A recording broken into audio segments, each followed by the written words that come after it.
लेकिन फिर भी लाने में जो कमियां थी वो बार बार हम लोग उसका उजागर कर चुके हैं। सर, हमें application of article 370 and flight of Kashmir, ये मुद्दे को भी हमें आलोचना जरूर की थी। कश्मीर हमारा अंग है। सर, आज भी देखिए कश्मीर में हमारे फौजों को जान गंवाने पड़ती, इसमें तो यह साबित होते हैं उस दिन हमारी तरफ से जो शंका जाहिर किए थे वो शंका सही है। सर, आज मैं ये चाहता हूं कि हमारे सदन के अंदर हमारे जो रणकुबड़े जो फौजों ने वहां जान गंवा रहे हैं उसके लिए कम से कम हम थोड़ा सा मौन व्रत करते थे, थोड़ा सा साइलेंस ऑब्जर्व करते थे, अच्छा होते सर। एक तरफ मणिपुर, दूसरी तरफ जम्मू कश्मीर जल तो रहे हैं दोनों, और हम जल तो रहे हैं, इसलिए हमें बहुत कुछ करना बाकी है। ये तो सिर्फ एक झांकी है, हमें बहुत कुछ करना बाकी है सर। और एक देखिए, और एक divisive legislation, citizenship amendment act 2019 and NRC, तो इस तरीके की डिविजन लेजिस्लेशन के विरोध हम लोग किए हैं सदन के अंदर। जो हम किए हैं बताते हैं सर, हम लोग विरोध किए हैं, ये फार्म लोग के चलते हम विरोध किए हैं, और हमारे विरोध के चलते, देश की किसानों की विरोध के चलते ये सरकार को फिर वापसी तो लेने पड़ी सर। फिर digital personal data protection act हम लोग तो विरोध किए थे सर। जो किए हैं हम बजा क्या है बता दिए हैं सर, और ये सारे हमारी तरफ से बात रखे गए हैं सर। हम तो ये चाहते हैं कि आज की हालत में हमारी तरफ से और एक मांग आपके पास रखना चाहते हैं। वो मांग ये है सर कि हमारी सदन में एक आप नियम चालू करें, इसमें विपक्ष के लिए सिर्फ एक दिन विपक्ष के लिए डेडिकेटेड किया जाए। उस दिन विपक्ष सब कुछ बोलेगा, विपक्ष को जो मर्जी विपक्ष को बोलते रहेंगे, इसलिए एक दिन विपक्ष के लिए अब रख दिया करो सर। आपको शायद ये भी जानकारी होंगे कि हमारे पार्टी की तरफ से, खासकर हमारे पार्टी की CPP chairperson madam Sonia Gandhi ji, ये Sonia Gandhi ji women reservation bill के लिए सदन में कितने बार सवाल किए हैं, और उन्हीं की अगुवाई में राज्यसभा में पारित होते हुए भी ये आज तक साकार नहीं हो पाए। तो हमारी तरफ से फिर हम ये मांग करते हैं कि आपकी सरकार रहते हुए ये वोमेन रिजर्वेशन बिल को पारित किया जाए। ये हमारी देशवासियों की मांग है। मुझे लगता है कि आप हमारी बात को जरूर गौर से सोचेंगे सर। बस हो गए सर। मैं ये कहना चाहते हैं सब देश के हम ये कहना चाहते हैं सर, ये हमारे अभी भी बहुत सारे चैलेंजेस है, हमारे लिए बहुत सारे अवसर भी है।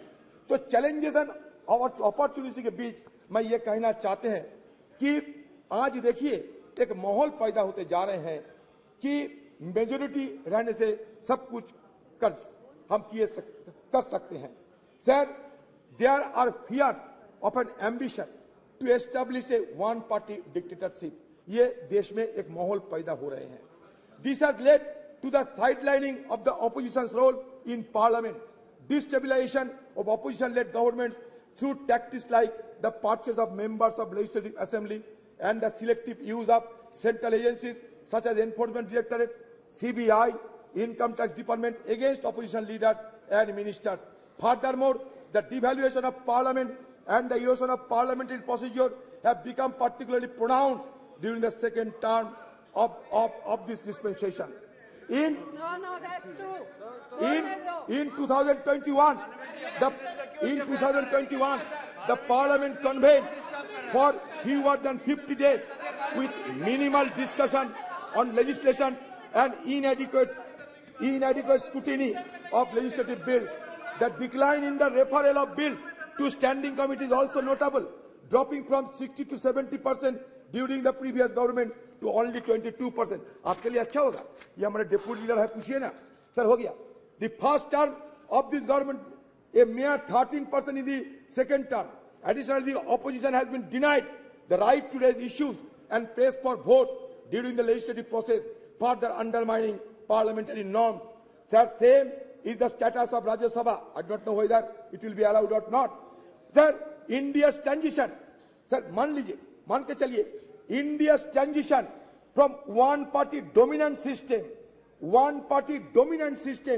to multi-party system, and more recently to a nascent one-party system under this regime has fundamentally altered the dynamics of engagement with Parliament. One positive aspect of parliamentary story is its representativeness.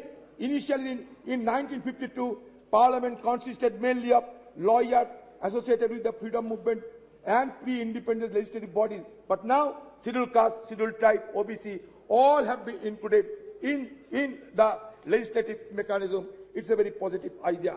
Sir, मैं जानता हूं sir आपको थोड़ा जल्दबाजी है, मैंने आपने पहले ही बोल दिया था।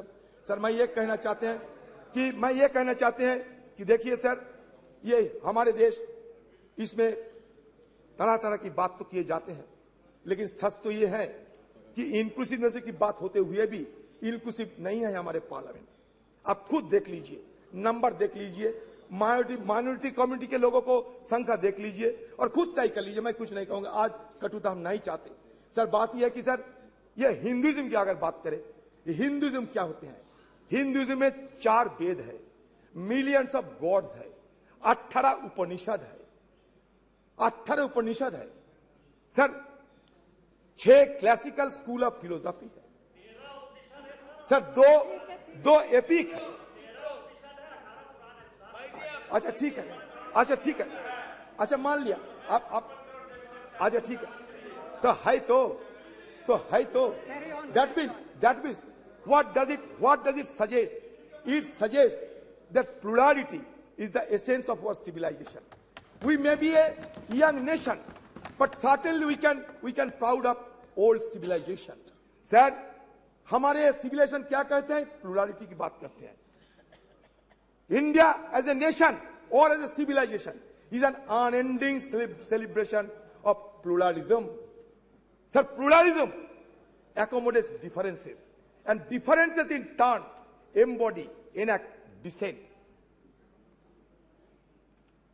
सर ये हम कहना चाहते हैं, जब ये कहते हैं कि वसुधैव कुटुंबकम का मतलब क्या है? यही तो मतलब है, सबको चिंता को, सबकी भावना को शामिल करना चाहिए। सर हमारे सरकार कहिए, हमारे संस्कृति कहिए, ये संस्कृति में ये भी दोहरा गया है, अहंकारम बलम दर्पम क्रोधम। सर अहंकारम बलम दर्पम ये वर्जित किए हैं हमारे हिंदू धर्म। सर इसलिए मैं कहना चाहते हैं, अहंकार को छोड़ना चाहिए हम सबको। हो सकता है आपका बहुत सारी क्षमता हो सकता है, आपको कभी हमको, लेकिन इसको वर्जन करना चाहिए। अहंकारम बलम दर्पम कामम क्रोधम समस्थिता मम आत्मा सर्वदेहेषु प्रदो विष्णु अभ्यसुआ का मतलब क्या है? मतलब ये होते हैं कि ऊपर वाले को गुस्सा की आप आमंत्रण ना करें तो बेहतर है। सर इसलिए आज जब सदन के अंतिम दिन है, मैं उस बुजुर्गों को स्मरण करते हैं जो हमारे बीच अभी नहीं है। हाँ सर,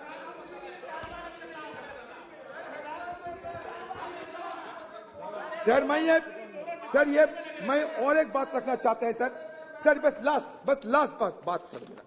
देखिए सर, हम सब ये हमें भुगतना पड़ता है सर इसके लिए, इसलिए मैं रखना चाहते हैं आपकी निगाहों में। सर ये कहता है कि फ्रीडम ऑफ एक्सप्रेशन, ये मान के अब सुन लीजिए sir, it is perhaps the most fundamental parliamentary right of A member of parliament. Every member is entitled to freely and fearlessly express himself on the floor of the House, inter alia, on burning issues of the day and matters of urgent public importance. If a member fails to do so under one of the available procedural devices, he often takes recourse to what has come to be known as zero hour. While unparliamentary or objectionable expression may be expunged from the proceedings of the two houses of parliament by the respective presiding officer under the existing rules, shutting off or blinding the proceedings of any house under the presiding officer's direction, that nothing of what is said without his permission would go on record may be questionable desirability, in as much as in that case the reports of the proceedings cannot really be regarded anymore as a faithful record of all that happened. This applies equally well to the expurgated and edited version of the selected proceedings that may be telecast. In any case, when the question hour or any other part of the proceeding is telecast live how can the presiding officer expand on order operate? Sir इसलिए हम चाहते हैं कि हमारे अधिकार को ये दे जाना चाहिए सर। हम चाहते हैं कि सदन की जो गरिमा, वो गरिमा बरकरार रही है सर। आज स्पेशल सेशन है, ये नॉर्मल सेशन है, क्या है किसी को पता नहीं। हमें बाहर से मीडिया वालों के हवाले से पता चलता कि स्पेशल सेशन है या नहीं। सर जब मिडनाइट सेशन होते हैं, जैसे कि आजादी के दिन हुई थी 14-15 अगस्त, वैसा मिडनाइट, उसमें चर्चा नहीं होते। जैसे कि जीएसटी के लिए नरेंद्र मोदी जी किए थे, चर्चा नहीं होते, लेकिन बाकी स्पेशल सेशन में चर्चा होते। लेकिन इसके साथ साथ बाकी लेजिस्लेशन नहीं जा सकते। लेकिन यहाँ 8-9 सारे मुद्दे को आप शामिल किए हैं। पता नहीं इस तरीके की कैसे आप सदन को गरिमा को बरकरार रखेंगे। क्वेश्चन आवर में हमें शामिल होने का मौका नहीं है, 0 आवर उठाने का मौका नहीं है। फिर आप कहते हैं कि गणतंत्र की गरिमा को बजाय रखना चाहिए। सर ओल्ड से न्यू हम जाते हैं, ओल्ड को हम भूलना नहीं चाहते। Old is always gold. Sir there is a saying that old horse is best to ride. Old horse is best to ride. Accordingly old house is best to बस। हम नया सदन में जाएंगे लेकिन पुराने को याद में रखेंगे। सर फिर एक बार कहना चाहते हैं, हमारे राजेश खन्ना जी बाबू मोशाई एक पिक्चर थे, उसमें कहा था जिंदगी बड़ी होना चाहिए, लंबी नहीं।